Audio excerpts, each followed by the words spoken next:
This is the story of a man who gambled it all, his wealth, his reputation, and eventually his family. And when the debt piled too high, he made the ultimate move, a decision so sinister you would not believe it. They say poker is all about reading people, knowing when to bluff, and playing your hand just right. But what if someone took that skill off the felt and into real life, playing a high-stakes game with something far more valuable than chips? Our story takes us to Pleasanton, California, a place that, despite its name, would soon be the backdrop for one of the most gruesome crimes the city had ever seen. Pleasanton, known for its wealth, safety, and pristine neighborhoods, was home to Ernie Shearer Jr. and his wife, Charlene. They lived in Castlewood, an upscale country club community where the houses were luxurious, the streets were quiet, and crime was almost non-existent. Almost. The Shearers were well off. Ernie Jr. had built a successful career in real estate and even dabbled in politics. They had 2 grown children, Catherine, who had settled in Utah, and Ernie Shearer III, better known as Skip, a professional poker player who had turned his back on a more traditional career to chase the thrill of the game.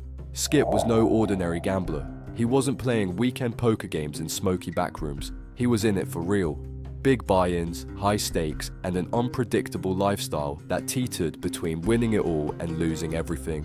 And lately, he was losing. A lot. Skip had studied economics in college, but he abandoned that path, believing he could outthink, outplay, and outbluff the competition at the poker table.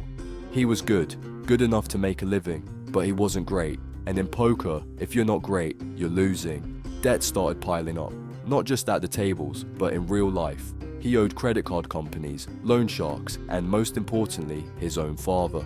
Ernie Jr. had loaned Skip over $600,000 to buy a house, but repayment wasn't exactly happening as planned. Charlene, Skip's mother, was especially vocal about his irresponsibility. She disapproved of his poker lifestyle, and tensions were rising fast. March 2008. The Shearer family was preparing for a trip to Hawaii, but something wasn't right. Catherine, Skip's sister, couldn't reach their parents. Phone calls went straight to voicemail, no responses to messages. Days passed and worry turned into dread. Then, on March 14th, the Castlewood Country Club made a horrifying discovery. Inside the Shearer home lay the bodies of Ernie and Charlene. The scene was brutal. Blood stained the floors, the walls. The sheer violence suggested a crime of rage. Both had been bludgeoned, stabbed, and their throats slashed open. Charlene, in particular, had suffered the worst of it. They had fought hard, but their killer had been relentless. Nothing in the house had been stolen. Jewelry, cash, over $10,000 in winnings from Ernie's last poker game were left untouched. The only thing out of place was a ransacked upstairs, almost as if someone had been looking for something specific, or perhaps trying to stage the scene. But the biggest clue? The footprints. A trail of bloody sneaker prints surrounded the bodies, but they didn't lead out of the house. They just stopped. Pleasanton wasn't the kind of place where brutal murders happened, let alone one this vicious. And since there were no signs of forced entry, police quickly determined that the Shearers had likely known their killer. Suspicion fell on their son, Skip. When Catherine called Skip with the devastating news, he barely reacted. No breakdown, no grief, just one immediate question: what's going to happen to the will? Detectives brought him in for questioning. Skip claimed he was in Brea, California, 6 hours away at the time of the murders. His alibi: he had been home alone, exhausted, crashing on the sofa after a long drive from Las Vegas. Convenient.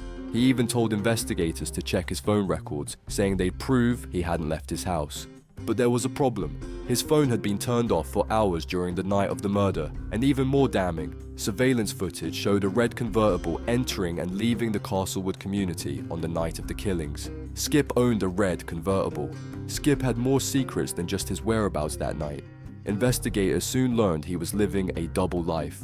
While married with a young son, he was also having an affair with a woman in North Carolina, leading a completely separate relationship. He had spent years lying. To his wife, to his family, to himself. And when confronted with questions that could expose him, he did what he had always done best. He bluffed. But the evidence kept piling up. A friend revealed that Skip had recently tried to buy a gun, right before the murders. He also owed nearly $100,000 to loan sharks and another $20,000 in credit card debt.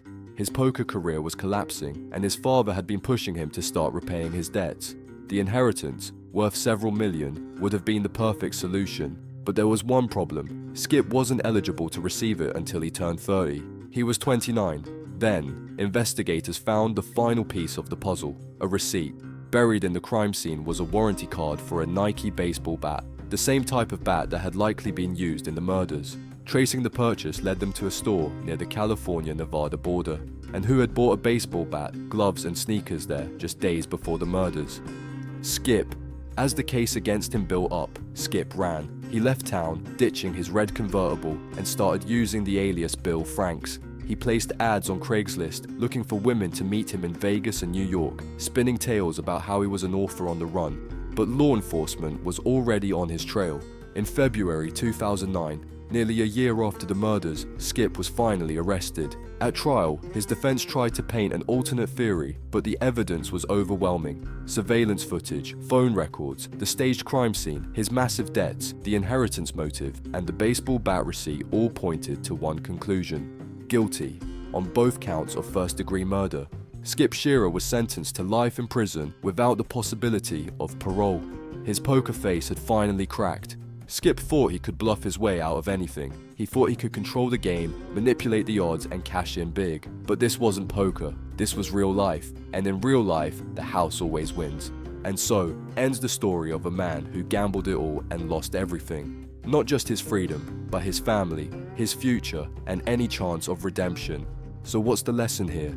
Maybe it's that greed and desperation make for a dangerous combination. Maybe it's that a life built on deception will always come crashing down. Or maybe, just maybe, it's a reminder that some bets should never be placed at all. Speaking of deception at the poker table, this isn't the only time someone's tried to cheat their way to victory. If you want to see some of the most shocking moments where poker pros got caught red-handed, check out this next video. You won't believe what some players tried to get away with.